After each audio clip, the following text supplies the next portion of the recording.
It's your daily dose of Donna, Friday edition. Happy Friday. Today is Friday, August 30th. It's the Friday before a long weekend, which I don't know about you guys, but it puts me in a good mood. It's Labor Day weekend. You know what I forgot to mention yesterday on August 29th?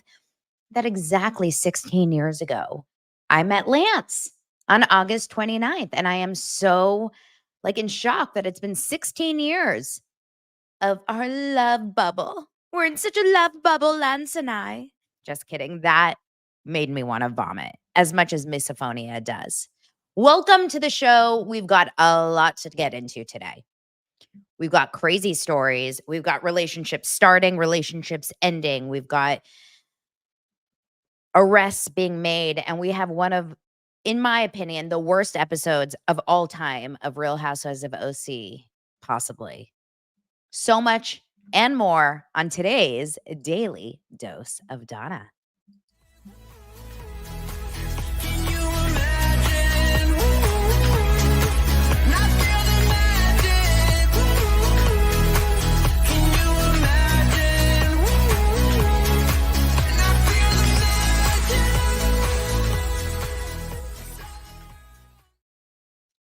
I hope everyone's having a lovely start to their day. I know a lot of people are already traveling. A lot of people go out of town on Labor Day.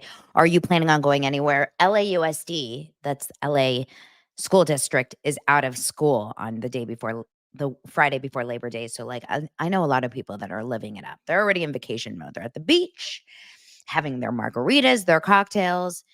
I'm still slaving away at my podcast for you guys. Just kidding. I love this. This is not work. This is fun. I enjoy this moment. I enjoy this hour so much. And in fact, I love talking to you guys so much that I'm adding my happy hour tonight. So my happy hour is tonight on Patreon. If you want to join, all you have to do is go to my Patreon, which will be in the show notes. You sign in, you log in, you subscribe to the upper tier. That's the overdose tier. And every month we do a Friday, usually a Friday, but it depends on the week, happy hour on Zoom. So if you are joining us, it will be tonight at 5 p.m. Pacific time, 8 p.m. Eastern time. We get to talk all the smack. We get to talk about TV shows. We'll talk about Big Brother. We'll talk about all kinds of things. Let's even talk about Scott Peterson again. Why not? Can't get enough of that douchebag. He and Jackson, Tom Sandoval are probably hanging out somewhere. Anyway, we will get into that later. So if you are joining, let me know in the comments. Before we get into today's show, we have to mention the sponsor. And actually, it's so funny because Sue commented, gee, that Jennifer Aniston shampoo grows your hair in speed limit. And it's so funny. I went out last night for dinner and my girlfriend was like, your hair is so long. And it really did grow fast. So I don't know if we can attribute it to it, but I'm going to say it's LOLAVIE. So this show is sponsored by LOLAVIE. LOLAVIE is Jennifer Aniston's hair care line, and she was looking for a product, a line of hair care that was derived from natural ingredients that didn't actually injure your cuticles and your hair and dry and damage it out because, if you're a celebrity like Jennifer Aniston or any of you guys, you're constantly putting heat to it and stress to it, and there came LOLAVIE. So she worked with industry-leading chemists to develop a proprietary bond technology known as B Pro 3. So the LOLAVIE lineup could deliver on both naturally derived ingredients and high-performance results. She's got a bunch of different products in the lineup. We've got a shampoo, a conditioner. We have an intensive hair treatment, which I used this morning in the shower. It smells so good. A hair oil. She has an amazing detangler that I need more of because I use it every single day. So go to lolavie.com. That's LOLAVIE.com and use code DANA15. That's DANA15, DANA15 to get 15% off your entire order. Try it out. Make sure you tell them Daily Dose of Donna sent me and I want to have nice hair like Jennifer Aniston. Okay, thank you so much, LOLAVIE. Let's get into today's show. We've got a lot of stuff to talk about. Number one, In crazy and sad news, during my show yesterday, TMZ released an article about a Dancing with the Stars pro, I'm going to say it wrong, Artem Chigvintsev. Now, he was on the last season, as far as I know, but he is not on this season. And I don't even think he was supposed to be on this season, to be honest. I don't think they removed him. I think he was never supposed to be on the season, but he was arrested yesterday, I believe yesterday or the day before, over, in quotes, traumatic physical damage to a victim, an unnamed victim, but they're calling it domestic violence. And the concerning part here, I mean, it would be concerning if it was anyone, but the really concerning part is that he is married to Nikki Bella, who is she is one of the Bella twins. A lot of you guys know her from the WWE world. I actually don't really know the Bella twins. I never watched that reality show. I don't know about you guys. But I've never really watched it. So I haven't really followed their relationship and their love. This is pretty crazy. Okay. So this article says officials with the Napa County Sheriff's Office confirmed the arrest of longtime Dancing with the Stars pro Artem Chigvintsev, with noting that deputies clearly witnessed physical evidence of domestic violence prior to taking the ABC star into custody. He was arrested in Yountville, California. I think it's pronounced Yountville, maybe Yountville. It's right outside of Napa. It's like a portion of Napa. It's a lot of beautiful wineries. It's actually an amazing, gorgeous place. I've actually been there before with Lance. It's one of those places that you go to if you want to do the winery tours and stay in a very sweet hotel, bed and breakfast type of thing. I'm sure whoever he was with, because they're not naming his victim, but I think we can assume that he was with his wife because they were just celebrating their anniversary. So even though they're not naming the victim, I'm going to say that I would imagine it is his wife. He was arrested early Thursday, so yesterday, in connection with suspicion of felony domestic violence by deputies with the department.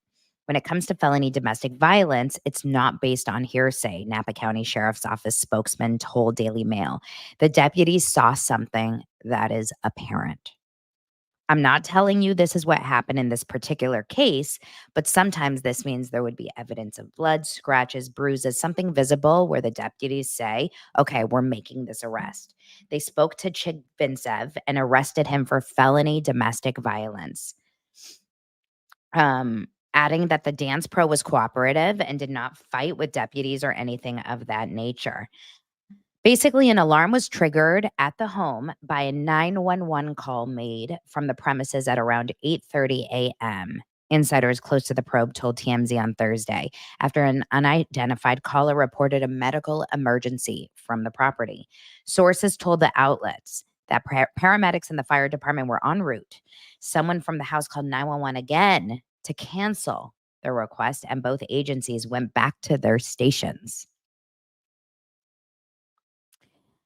This specific state penal code, the one that he was arrested for, applies to suspects who willfully inflict corporal injury resulting in a traumatic condition towards a spouse or a former spouse, a cohabitant or former cohabitant, a fiance, someone with whom the offender has or previously has had an engagement with or a dating relationship, or the father or the mother of the offender's child.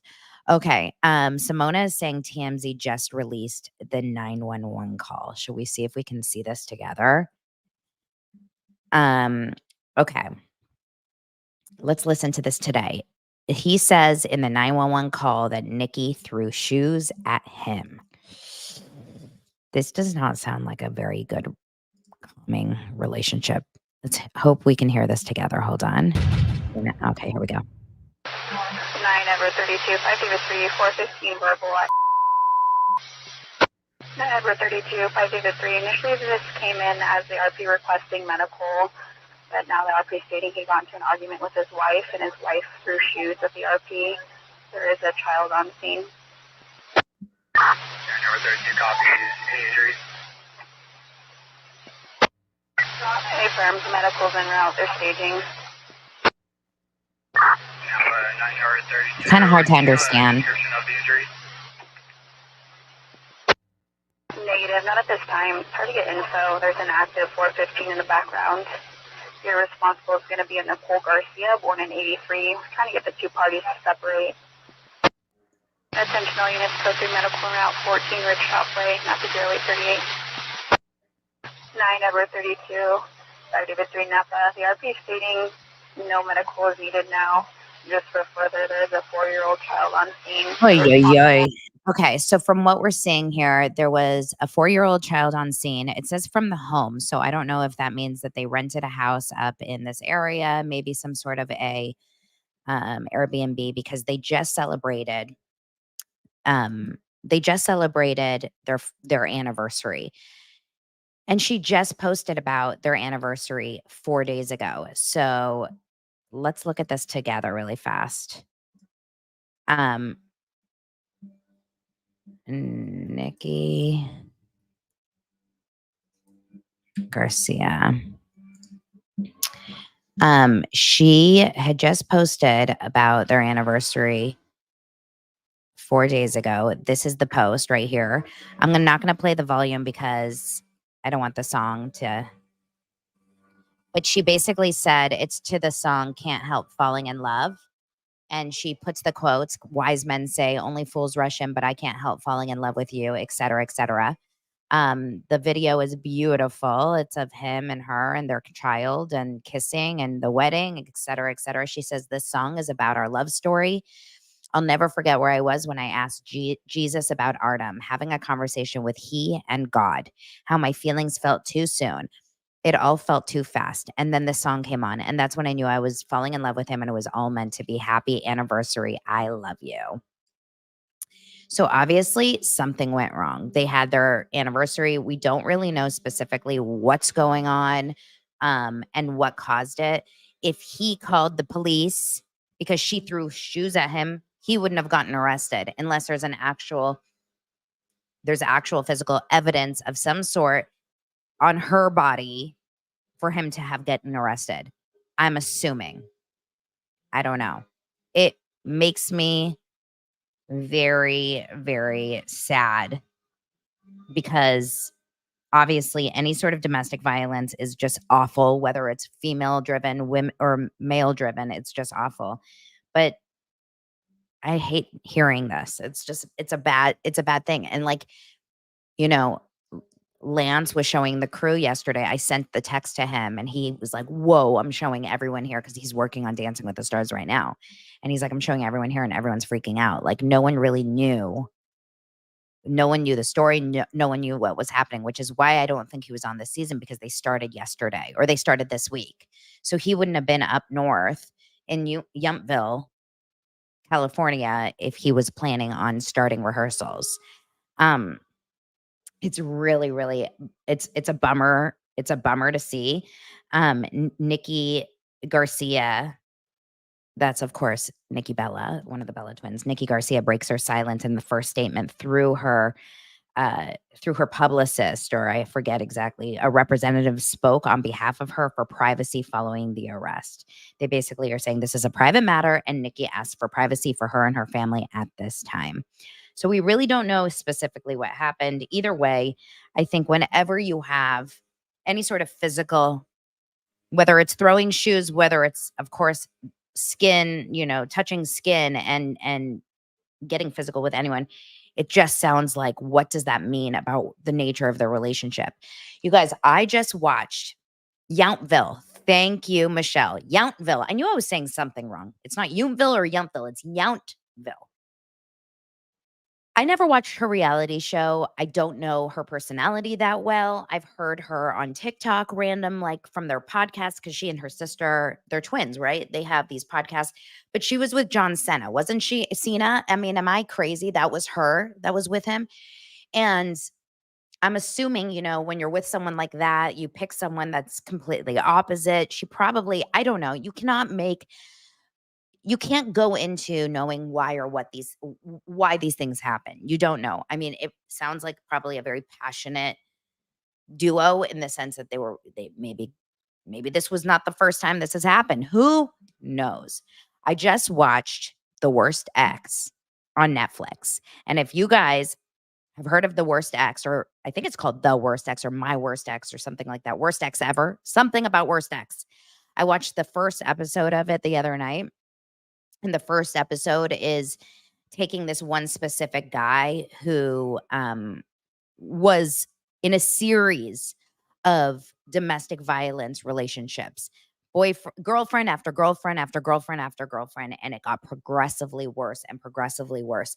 And hearing the stories from the women, from the victims and the survivors of this horrid man who he literally almost killed someone multiple times. This woman, one of them spoke, and she and he met doing like taekwondo or judo classes or something like that. She said, I never, ever, ever, ever would have ever thought that I would be in a position where I was getting physically abused by someone. She was like a badass girl. She had the tattoos. She was strong. She was all of these things. And yet this went down to her. And she's like, sometimes like you just feel, and I'm not like putting it that kind of energy on Artem because we don't know the whole story, but it's pretty sad. The whole thing is sad. And apparently he was a really nice guy. Like Lance had nothing bad to say about him. Lance said the entire crew was shocked over it and felt very like, whoa, because it's so out of character. And I think a lot of times these things happen. I think a lot of times you find it's people like this that you're like, I had no idea they were like this behind the scenes, Anyway, I'm sure we'll get more information as time goes on. I just saw on TMZ that Cheryl Burke has, former Dancing with the Stars pro Cheryl Burke has kind of, given her own thoughts about what she felt. She said, he was family to me. I just hope everyone's okay. She said that on her podcast, Sex, Lies, and Spray Tans. I always laugh over that topic. She says it's hard for her because Artem was her family, and a domestic violence arrest doesn't jive with the Artem that she knows. That's what I'm saying. Like, this usually doesn't happen with people that you expect. It's always like shocking, I think, in these stories. Also, Nikki Garcia, they've come out with like, now they're probably going through all former podcast episodes and everything. And I guess in the past, she has said that he and her did couples therapy together, that he needs to work on tone, that she and Artem struggled with communicating, saying back in 2021, she and her husband went to couples therapy because of how he spoke to her. The former WWE star opened up about jumping on the therapist couch with the pro dancer during an episode of Caitlin Bristow's Off the Vine podcast, after Bristow revealed she didn't know if Artem liked her on Dancing with the Stars because they were partners. Caitlin Bristow and Artem were partners. So if you're kind of trying to remember which one Artem was, he was Melora Hardin's partner. He was Nikki's partner. He was Caitlin's partner in the past. And she talked about going to therapy because she thought he doesn't always moderate his tone towards her, adding that they were trying to rectify the issue to be great parents to their then, at that time, 5-month-old son. So I'll tell you one thing. I believe we don't know anything. We don't know anything about anything. And in this show, The Worst Ex, at one point, one of the girls was so physically abused by him and literally had blood coming off her body, and she was arrested because he said that she beat him first. And he acted in self-defense, and it was obviously a lie. So we don't know the story. Obviously, he was arrested, so you can only assume that something was done. But apparently, she threw shoes at him as well. Anyway, I don't know. It's really a pretty sad story, regardless, especially for the fact that a kid was with them, their 4-year-old son, who obviously is aware something's up. It's 8:30 in the morning. 4-year-old son is home. Police and dad is arrested. Like, kids see these things. So that is the worst part about it, 100%. So sending love to her and hoping that everything works out for them in whatever way it needs to. A couple other crazy stories. Well, first of all, do you guys remember Real Housewives of OC?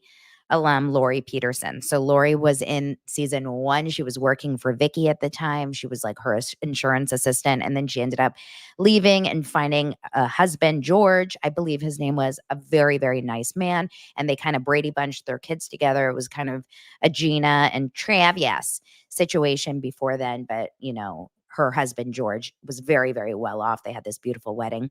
Anyway, I don't know if you guys remember this, but a few months ago, Lauri's son, Josh, who was her oldest kid on the show, we saw him many times on the show throughout the years. He really struggled. We saw this over and over and over because there was a lot of in and out of jail. There was a lot of drug use. He was definitely a kid that struggled. We saw it throughout the show. And he died at age 35. When was that? In March 31st, he died at age 35. And now finally they've released the autopsy of his cause of death, which I think everyone kind of assumed was going to be drug related just because of his past. But it was definitely drug related. He died as a result of a combination of fentanyl, methamphetamine, and olanzapine. Officials with the Orange County Sheriff Coroner Department told TMZ it was ruled accidental. Fentanyl is like the scariest thing in the world. I saw this one article just the other day where they took like a pencil. I don't have a pencil here, but like they took like a sharp pencil and put like a little bit of fentanyl on the tip of the pencil. So you can imagine like a sharpened number 2 pencil and like a little bit of the drug on the tip of the ink on the sharp pencil. And that amount could kill like 200 people. Like it is the most potent, awful, awful drug. And most people that are dying of these accidental overdoses are because their drugs are being laced with fentanyl. I mean, that's ultimately, I think, why Dave Hollis ended up dying. Like so many people that just like dab in these drugs, just awful, awful, awful. So, anyway, it's really sad for her. And I'm sure, I'm sure she kind of had a feeling that it was drug related, but now knowing that, I'm telling you, there's so many people that I know who have kids that really struggle with addiction and they go on and on. And growing up in Beverly Hills, so I went to Beverly Hills High School. And I think I mentioned that yesterday too, which is so weird that I mentioned that 2 times this week because I don't talk about that often. But I went to Beverly Hills High School, and a lot of kids I went to school with were very wealthy, and very spoiled, entitled, all of that. And in fact, I went to school with a lot of people whose parents were well known, very, whether CEOs, executives, lawyers, attorneys, whatever, doctors, etc. And one kid that I went to high school with, his dad was Robert Shapiro. So of course, Robert Shapiro from the OJ trial, from so many different trials, and his son died of an overdose. I want to say we were still in high school. Like he was so young. And many, many kids that I went to school with, if not during high school, but right after high school, a lot of them, got involved in drugs. So drugs is like so not a poor person's problem. It's not for a certain kind of it has no discrimination basically on who it affects and who it takes. Like look at Matthew Perry, one of the wealthiest, most successful, financially, well-off people, friends literally in around him at all times, and he couldn't stay away from it. And so many people struggle from it. So I'm seeing a lot of your comments. Wow, this is so interesting. Michelle says the government gives out Narcan. I'm saying that right? For you to have on your person. If someone has an overdose around you, I keep it on my person in my car. I couldn't even imagine. Is it an injection?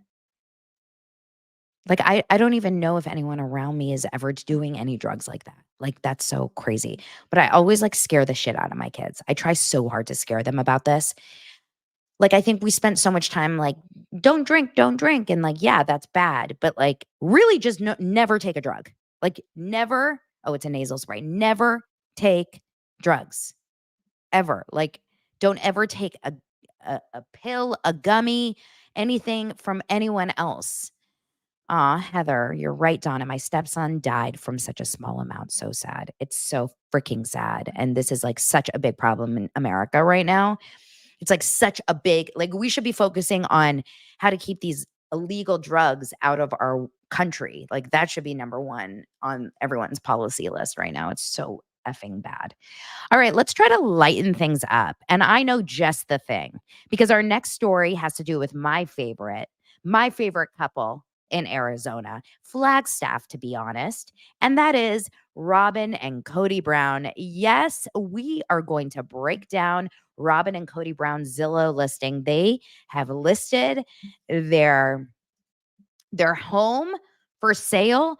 Remember, Robyn is like the only one that actually owned her home. I feel like everyone else was renting.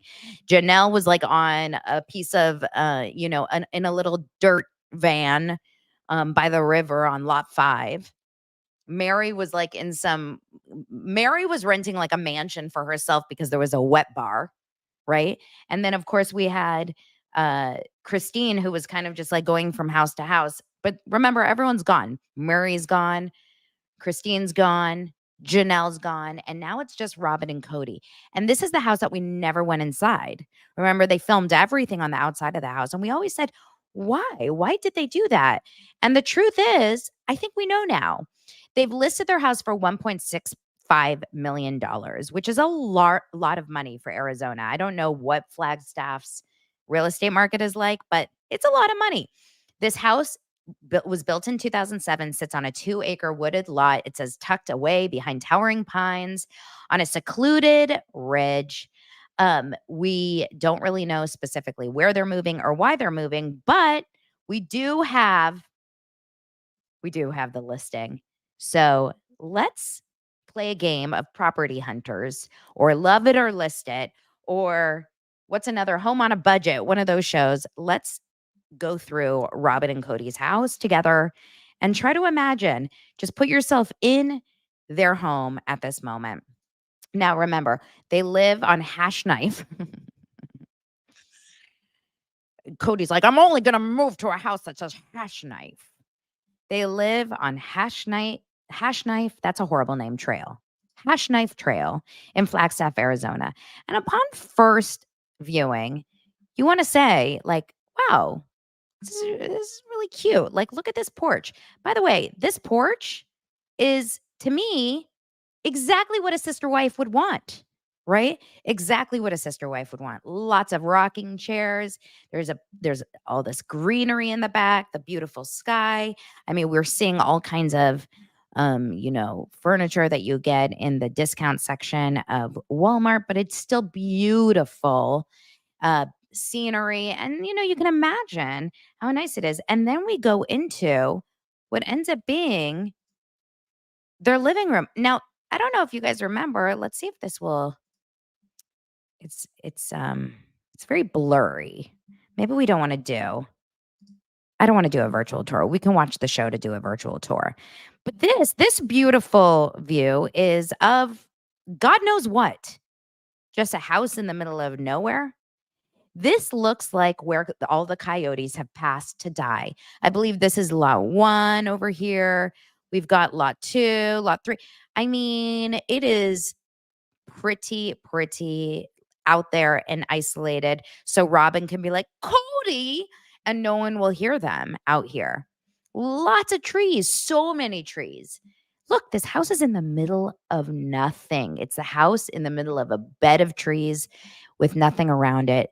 To me, honestly, it's kind of like it's a beautiful location if you like the, being in nature, honestly. Now, I want you guys to look at this living room.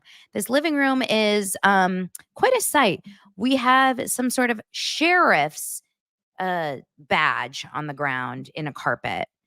We have Aurora's blanket right here, I think. And then we have some leather furniture.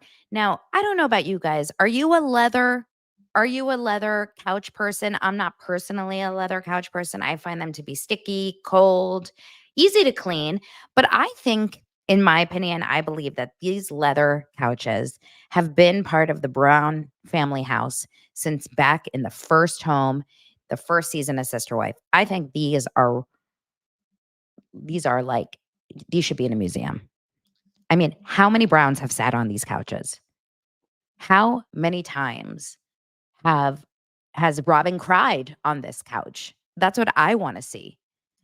And I think that they're not going to sell this house very well unless they put like very specific details about like Robyn cried 6 times in the middle.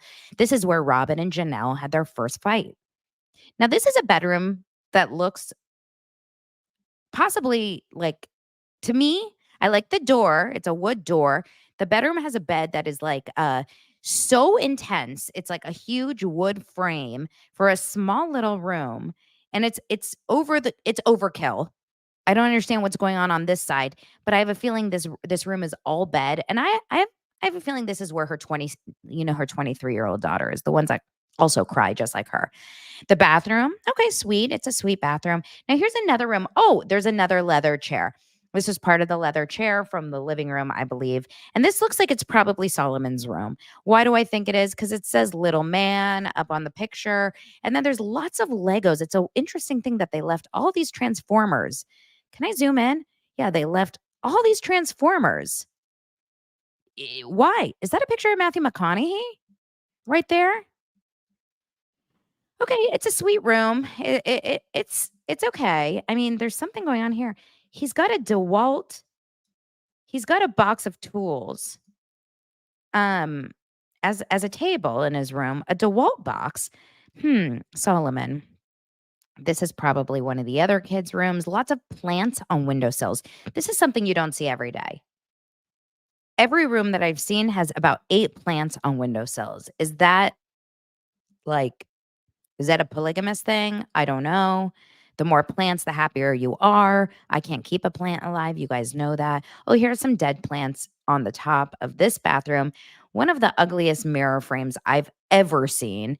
It's a mirror frame in the bathroom with some sort of butterfly wallpaper. It's not for me. Not for me. And there's a lot of purple in this house, and I want you guys to pay attention to this. Let's take a shot of something every time we see purple. Okay. This bathroom has a purple countertop that I think you can't find anywhere. I think this is a one of a kind purple, countertop. It's something it's hard to find. Oh, where are we? We're in a linen closet that looks like under some stairs. Also, possibly maybe where one of their kids slept. This is definitely little Aurora's room, right? Because it's like so girly. She's got a TV in her kid's room. I don't know if Kody would approve of that. There's a TV in a little girl's room. Wow, I'm going to judge the crap out of that. There's another bathroom. They have a squatty potty. I like that. What's this little gorgeous thing on the corner? We've got shells. We've got shells on a string. What's up here? Oh, this is definitely one of the Browns' houses because there's a sign that says, "Be happy, be bright, be you" in the bathroom. And you know one thing about, oh, what's this? There's another sign. Something and the sea for you. Clean the sea for you. Something like that. One thing about the Browns is they love a sign. They love signs in their room. Okay, guys, we have hit the Mecca. This is Robyn Brown's love nest. This is where all the magic is made. All right, you guys, this is where, now we know 100%. She loves purple. This Robyn loves purple. Let's dive in. We know it's their bedroom because look at these art pieces someone painted. Robyn and Kody off in the corner. Oh my God, making out on a bench and standing in the middle of the forest. And notice Kody looks about 12 in this picture. And so does Robyn. And there's no other wives. And it's weird because on their wedding day, I remember there being like a lot of wives. Remember? They had a lot of wives. We also have in this room a very purple fields. But the star of the show, honestly, is this carpet. It's a purple shag rug that wasn't even perfectly vacuumed for the picture, which is a pet peeve of mine. This is quite possibly one of the ugliest rooms I've ever seen. If you have a purple shag rug and you're listening to this podcast, I love you very much. And I'm so sorry that I'm saying these words. But this is one of quite possibly the ugliest. This is my version of like nightmare home. You know how some people like a torture den? Okay, what is going on here? What is next to her bed? Look at this bed frame and the side table. We've got a Victorian slash Renaissance slash Persian goddess. What? This, we need some help. We need someone to come in here and help us. There's a lamp that looks like some, French old. She brought in a little old and a little new. I don't know if these statues are they just rocks or are they frogs? Bears? Are they bears? These big bronze statues with one random phone charger hanging. When I tell you, if you guys want to know, you know how you think about like bringing the old and the new, the blue or whatever. You've got this old ass room with everything is from like, I don't know, Renaissance RS. And then you have a random phone charger just hanging. It's too much for my brain. Let's see what else we find in this corner. Of course, we have a matching clock on the other side. We also have some more phone chargers because, it's still modern. There's a clock that is placed so low, a clock that's placed like hip level. Very strange. Very strange. Like, why wouldn't you put the clock up on the top where people normally put clocks? Let's see another angle of this gorgeous love den. Well, we've got some sort of princess fairy tale picture. We've got, another plant on the windowsill and a sign that says eternal love, because that is eternal love. Now, she could not find a purple couch. So allegedly she had to go to Amazon.com and search a purple throw blanket. So she put it over the couch, but then they forgot to cover one corner of it. So you see the real actual pretty couch under, but it's a purple love nest. Purple is the color that turns Robyn and Kody Brown on, allegedly. This must be of course, this is her bathroom. This is the master bathroom because there's a purple red carpet. Like there's a purple carpet walking you into the bathroom. We're walking these in. We're walking into you know how much love was made in that shower with all the hair washing. He was like, wash my hair, Robyn. And she's like, oh, Kody. Oh, let's read the sign. There's a long sign here. Oh, gosh. It's a Theodore Roosevelt quote in your bathroom. It is not the critic who collects, not the man who points out how the strong man stumbles, or the doer of deeds could have done them better. The credit belongs to the man who is actually in the arena, whose face is marred by dust and sweat and blood, who strives valiantly, who errs, who comes short again and again, because there is no effort without error and shortcoming, but who does actually strive to do the deeds, who knows great enthusiasms, great devotions. This is a sign, and it goes on and on. This is Robyn's side on this side, for sure, with the little bath clock. I can't. You guys, only Robyn Brown has a clock that is the size of my pinky, and it's of a bath with a clock on it. Someone, like, this has got to be, this is one of the craziest things I've ever seen in my life, this bath. And then, of course, that's his side. He has a side with a crystal. He has this ugly ass. Oh, that's just the faucet. I mean, their sinks are, whoa, I didn't expect this. Went to the next page. We're in a closet. We are in literally the sister wives closet. Wasn't this the name of their business? Okay, number one, we have a picture of, I think, another Robyn and Kody painting up on top. Oh, we have a Corona Extra sign. A lit up Corona Extra sign on Kody's side of the closet. What? They don't even drink. What is actually happening here? It's a lit up sign, but it's not lit up. We've got Monopoly in the corner. We've got some books and like DVDs, some CDs maybe. Ooh, what's this? There's a lot of, I feel like this is a lot of Robyn and Kody sculptures.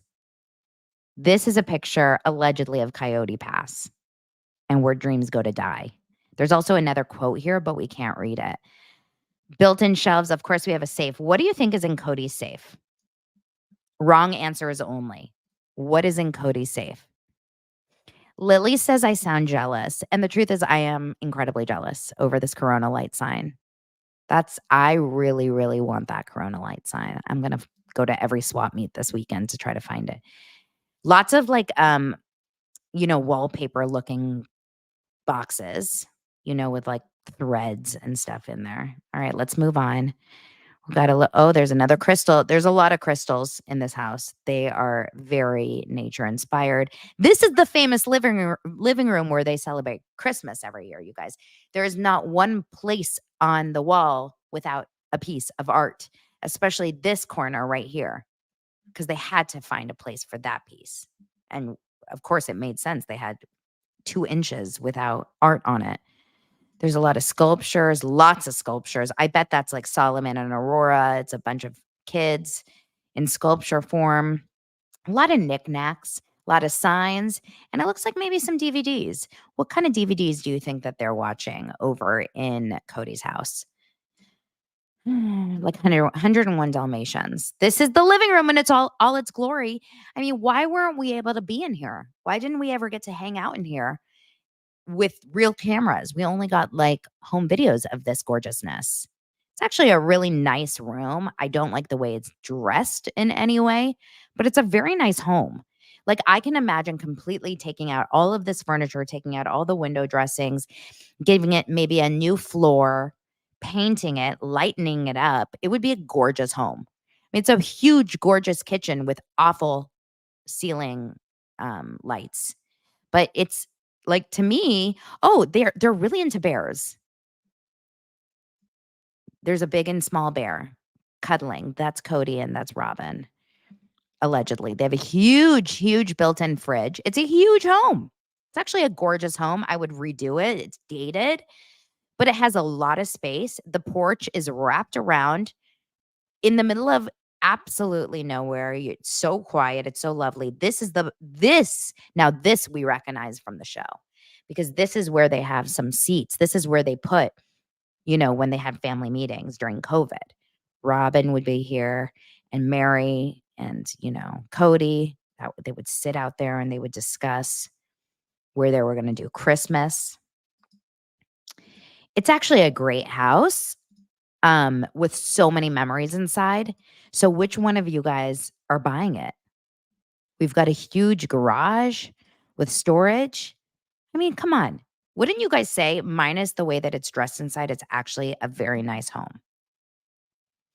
Interesting. Michelle says this house used to be an Airbnb and it came fully furnished and stocked. It was sold as is.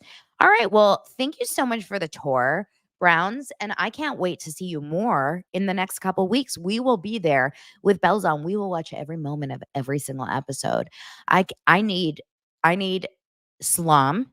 That's that's the Secret Lives of Mormon Wives.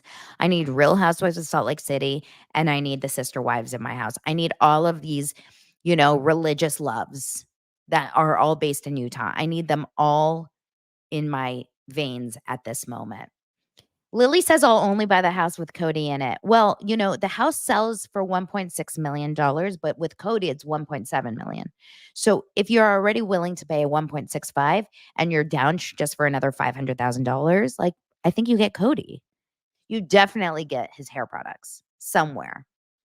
All right, this was really fun. Thank you so much. Tony says the breakdown of this house is top-tier journalism, and that's what I'm here for. I'm definitely not here to only give you guys gossip. I'm here to really take you through the moments of, like, what it's like to live like these people. Now we will know exactly what it's like to live like a Brown. Where are Robyn and Kody going? I guess we'll find out. Can't wait to see it.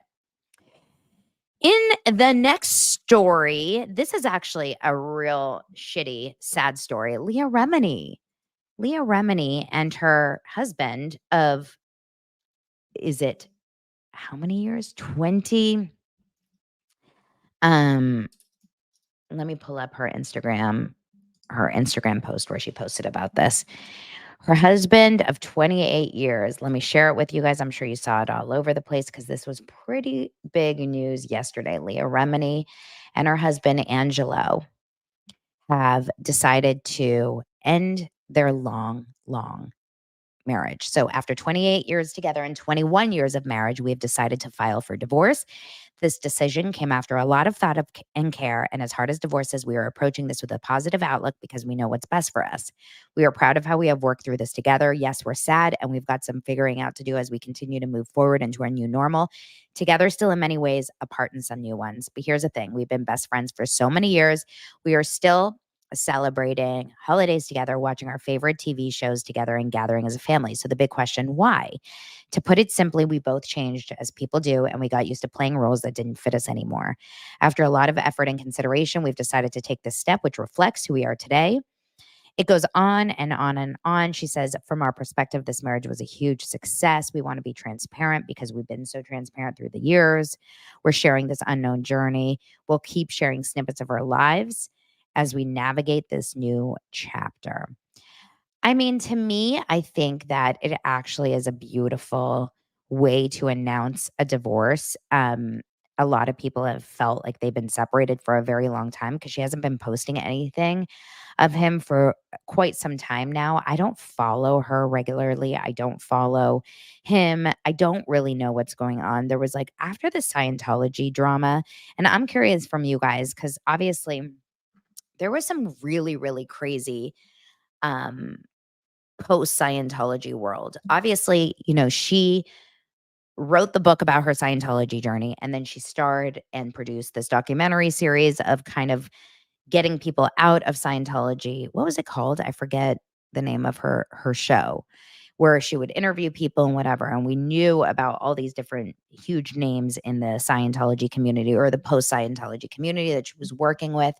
And then there was like all this drama with these post Scientology people, starting with like, you remember how I had Aaron on my show and he has a huge, I assume he's still doing it. I don't see him in my feed anymore, of basically the Scientology aftermath. This is Scientology people that, have left Scientology and are now speaking out about the horrors of Scientology. And then there was big drama, I think, between Leah Remini and him and maybe some other members. I know a lot of you guys really do have more insight into this than I do.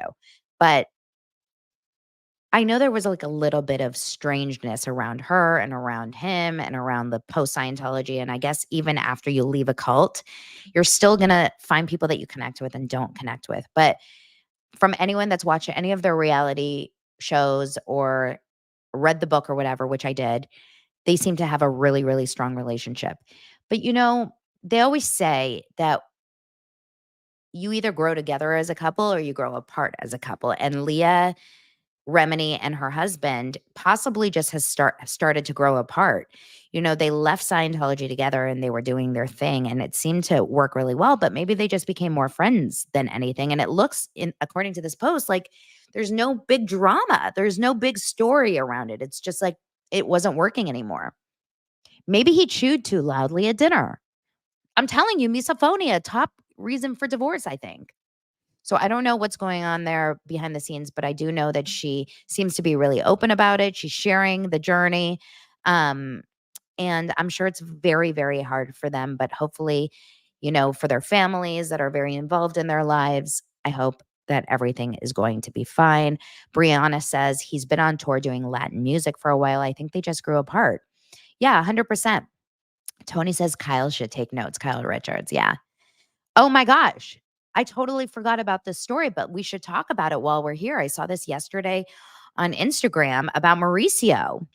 So I've told you guys that I've heard some crazy, crazy things about Mauricio over the course of um in the business sense. I've talked about this. I don't know if I talked about it on Patreon this last week, that I have a friend who's in the industry and in the real estate industry, and always says that he feels that like Mauricio is going to have a lot of legal drama in his life because there's been a lot of things that he's gotten involved in.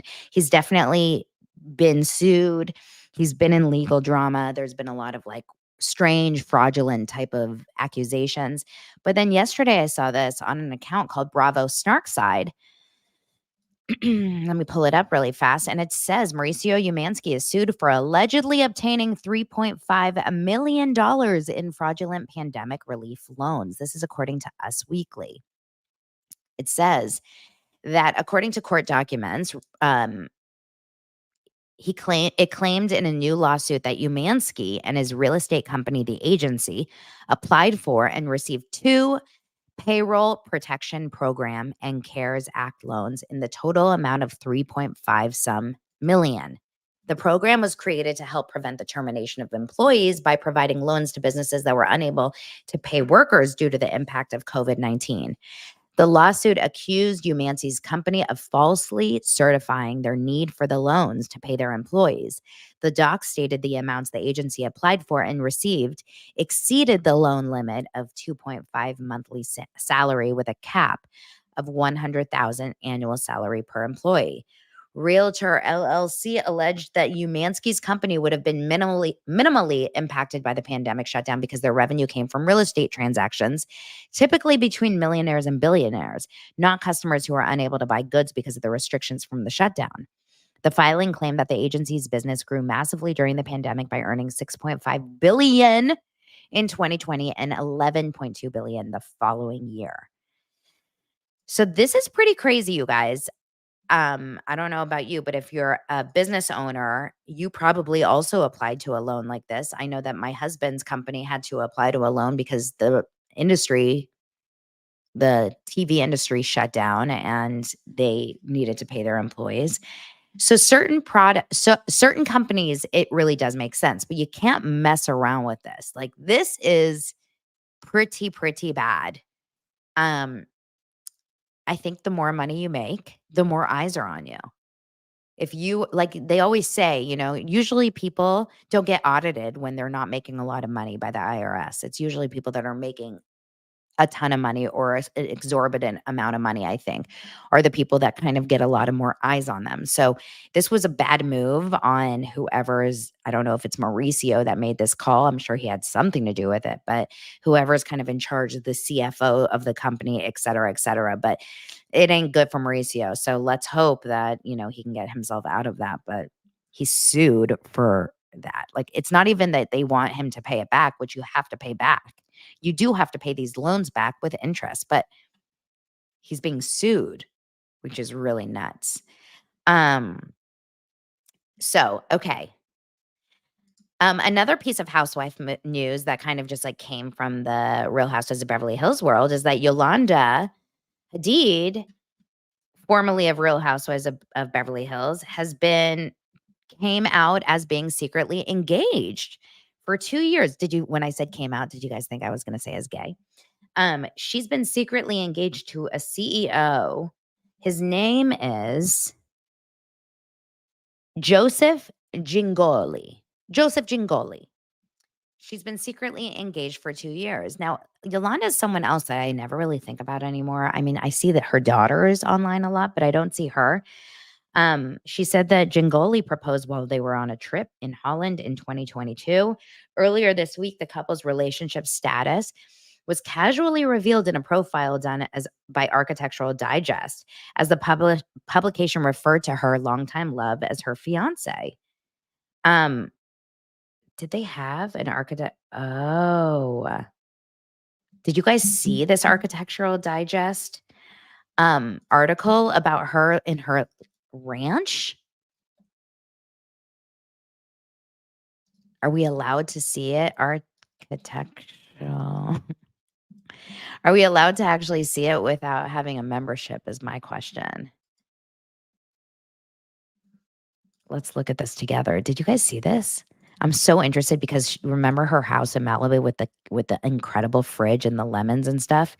It was so pretty. So this is it. Inside Yolanda Hadid's modern Texas ranch. Explore Yolanda Hadid's show-stopping Texas refuge. It says early on in their relationship, her fiance, Joseph Gingoli, whisked her away to a date to a horse show, and they started dating and meeting. He's a construction company CEO. And she's living what looks like probably her best life. She seems like someone that likes to be outside. She's very nature oriented, with her. Oh my gosh, look at this kitchen, you guys. Now, this, like, take note, Browns. Look at this kitchen. Obviously, this is an insanely expensive home, but like, wow, wow, wow, wow. Look at this gorgeous lit up shelf wall behind her. I mean, what a stunning home. If you're just listening to this, you got to Google her home in Texas.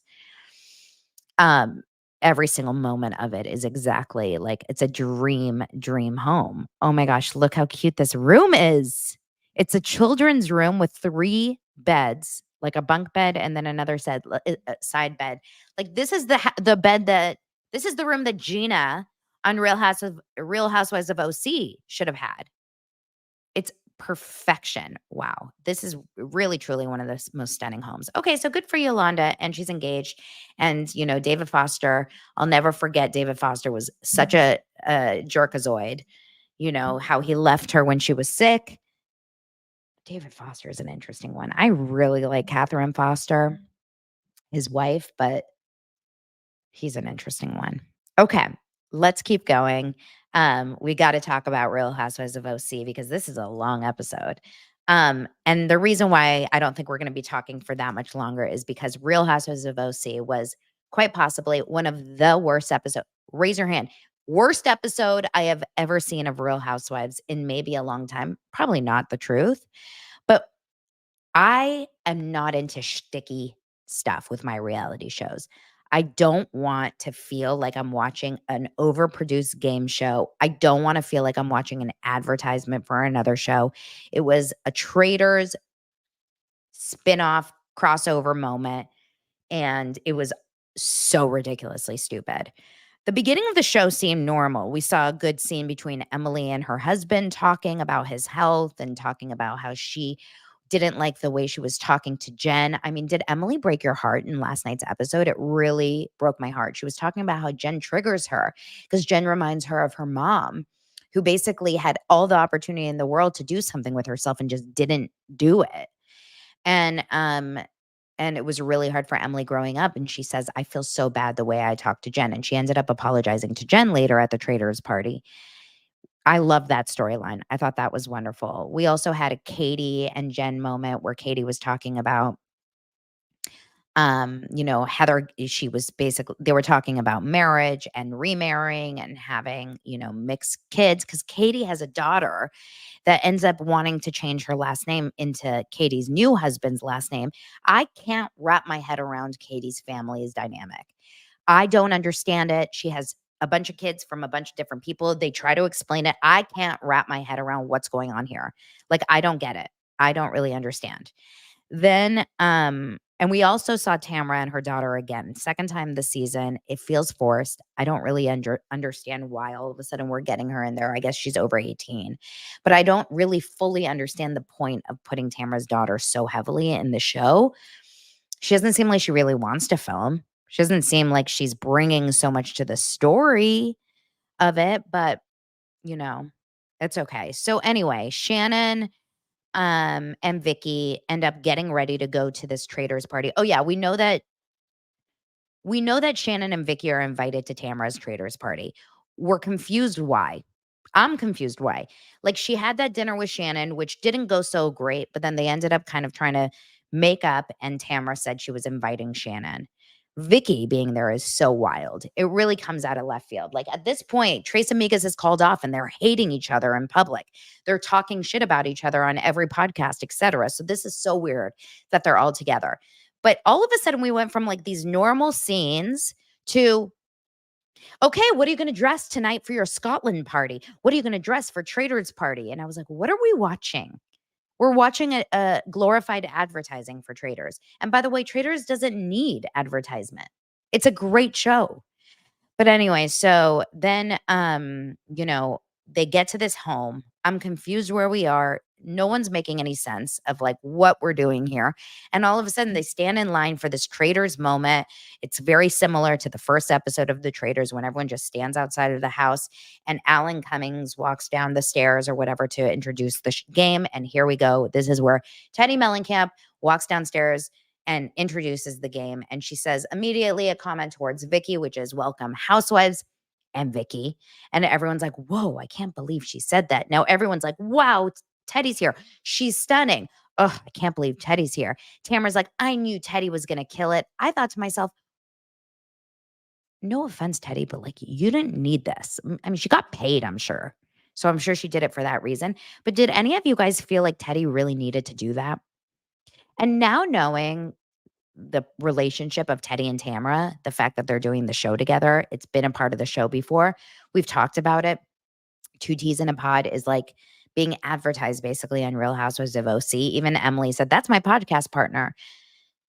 It all just feels like a big ass advertisement, and it really bothered me. I don't know. I love Teddy as a person in real life. I know that that's unpopular for you guys, but I didn't feel like we needed to see that. They should have brought in some random ass host. It didn't feel like it was necessary. They go and start playing this stupid game about who's the biggest liar, who's this, who's that. I watched it half listening. And I know that this is my job to watch these shows and to recap them for you, but I couldn't wrap my head around it. I don't like all this bullshit. Like, I don't like these games. I'm like, just give me a real scene of them talking.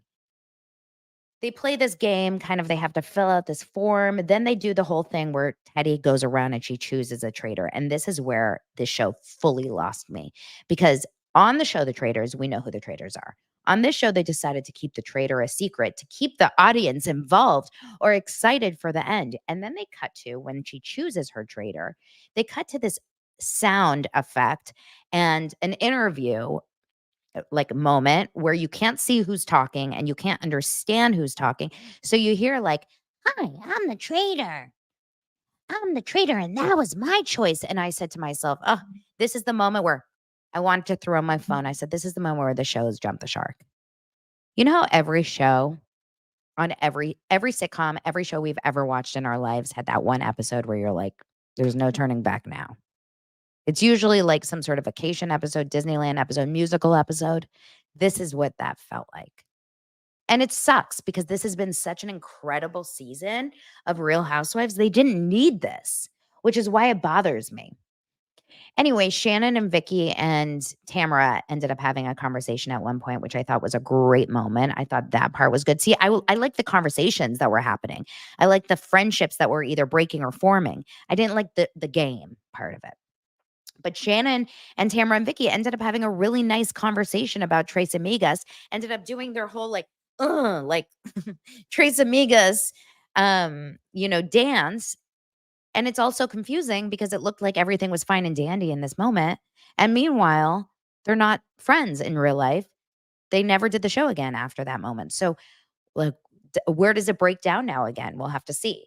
Shannon was talking about the fact that she has to get a breathalyzer in her car. We obviously saw that whole scene. I really like that scene, actually. See, I like that stuff. And then, there's one point where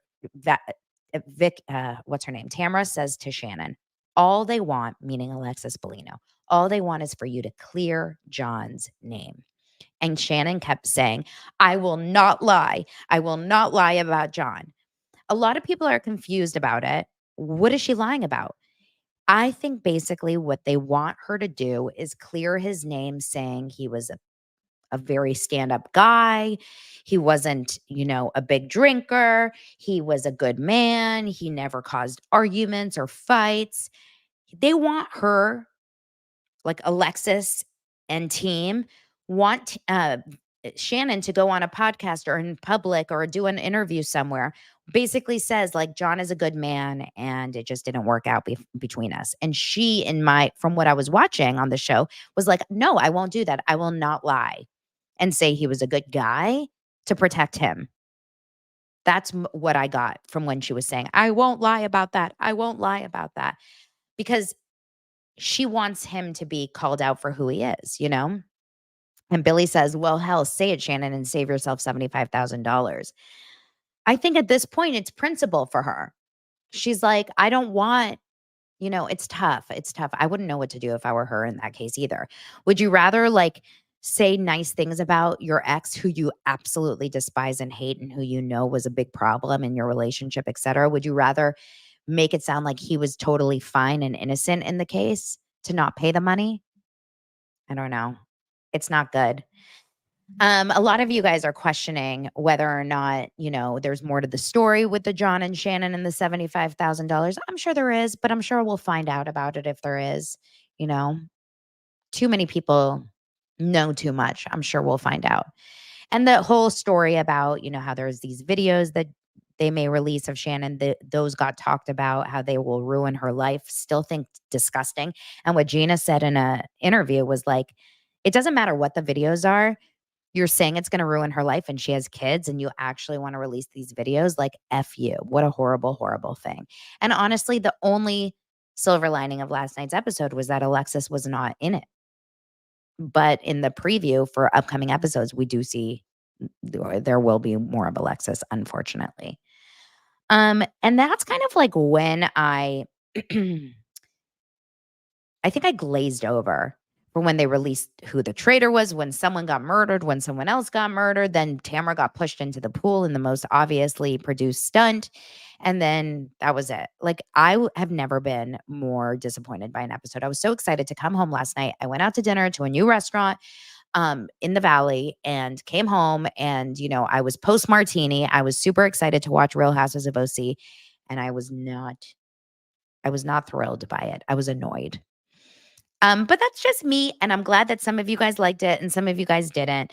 But I didn't think it was like a groundbreaking episode other than the Tamara, Vicky, and Shannon conversation, which is a moot conversation because it's not happening anymore. Like, they hate each other. You guys, I hope you have an incredible weekend. Please make sure to subscribe. One thing I'm going to ask, there's 450 of you in this live feed right now, and I love every single one of you because you're here and you're supporting the show. I have a huge favor to ask of you. Go over to Apple Podcasts or to Spotify, wherever it is that you listen to this podcast, if you listen, and even if you don't listen, and leave a 5-star rating and write a nice review.